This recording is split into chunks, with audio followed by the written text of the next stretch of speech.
जय जवान, जय किसान, जय खानदेश. राम राम मंडळी.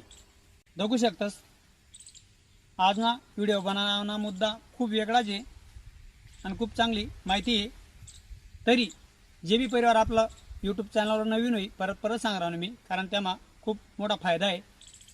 कारण पहिला व्हिडिओ आणि चालूना व्हिडिओ यासमा जर आपण दखत नव्हते व्यवस्थित माहिती भेटस, तरी आपलं परिवार जे नवीन होई यूट्यूब चॅनल तरी आपल्या यूट्यूब चॅनल सबस्क्राईब करा. तसंच बेल आयकॉन घंटेला क्लिक करा. त्यामुळे तुम्हाला डायरेक्ट व्हिडिओ सगळ्यात दाखवायला भेटत जातील. तसंच इंस्टाग्राम फेसबुकला फॉलो करा आणि आपला व्हिडिओ जास्तीत जास्त शेअर करा.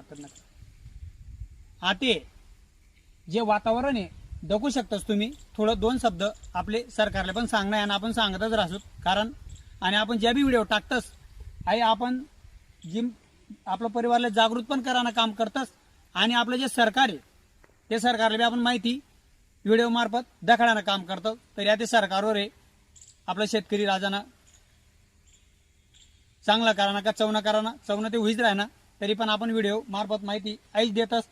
ते शेतकरीला काय काय भांडवल लागत आणि तो काय काय पैसा टाकत जमीन मा व्याज तेंगले सगळ्या गोष्टी काय आणि खूप सामना करणं पडा ना.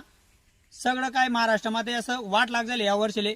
कोणताच पिके ठिकाणावर राहणार नाही. राहायची पाऊस नाही. पूर्ण आपला देवबानी घाणकट टाकेले आणि सरकार अजून बी झोपेले. तरी सरकारला मी परत व्हिडिओ मार्फत ऐच सांगणार नु ते नको आमनी शेतकरीने आता परीक्षेला तो मेन आता थोडा उठा आणि कामेसले लागा. जे आश्वासन दिले ते पुरा करा आणि शेतकरीले थोडा हातभार लावा. कपाशीले भाव नाही, मकाले भाव नाही, सोयाबीनले भाव नाही, केळीले भाव नाही. रोग धोको आपला देवबाग खूप पाडी राहणार आणि शेतकरीले खरोखर परिस्थिती बिकट आहे.